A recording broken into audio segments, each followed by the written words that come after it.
Jo, kuna mtu alikuwa ameniambia at first hii mchezo ina include hivi mwili physical, as in physical, so mtu anaweza kufa hata ndani. So hiyo ilikuwa imeni discourage kwa kucheza. Fortunately nikapatana na mtu mwingine akaniambia positive, nikafurahia. Lauren Nakoth ni mwiretu wa ukuru wa miaka 18 na uri form 3. Turacemania nake meharĩrĩria maũhwa-inĩ kĩharo-inĩ kĩa Nakuru Athletic Club hamwe na aruna ke mũthako-inĩ ũyũ. First rugby nilikuwa nimekataa vibaya sana kwa sababu nilikuwa naona hizo wenye watu wanacheza ilikuwa a bit physical. So at the end nika decide kucheza kwa sababu niliona kuna mahali itanipeleka highest level, inaweza nipeleka mahali at least inaweza nisaidia kwa life. Hivyo unajua ina motivate mtu ukiona kuna wengine wanacheza hawaumii. Kuringana na Lauren, arĩ na itũmi kĩhĩri iria ciatũmire aingĩrĩre mũthako ũyũ wa gonya. Na look forward nikicheza hapa club at least niende highest level, kuchezea at least country ni achievements.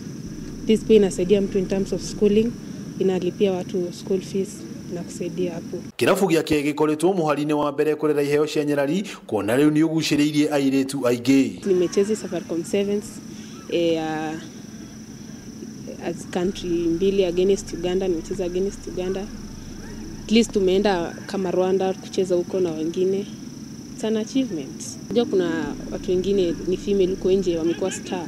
So pia mimi na look forward kuwa star for the next 2 years, 1 year nikimaliza high school, na look forward kuwa star huko nje. At least pia mimi nionwe sana. Kĩo kĩa Lauren nĩkĩo kĩamũhotanire mweke wa kũnyita itemi timu-inĩ ya bũrũri, thengia wake gũkorwo arĩ mũrutwo, akiuga rĩrĩ nĩ itacokia inene. Hivyo zamani kiasi watu walikuwa wanaona like rugby ya madem ni kama mtu kujiumiza. Unapata mwingine amesema ukienda gym sana kuna vitu zingine. Sasa negative talks watu walikuwa wanaongelea about rugby, but of late wameanza kuspread worldwide rugby ya women.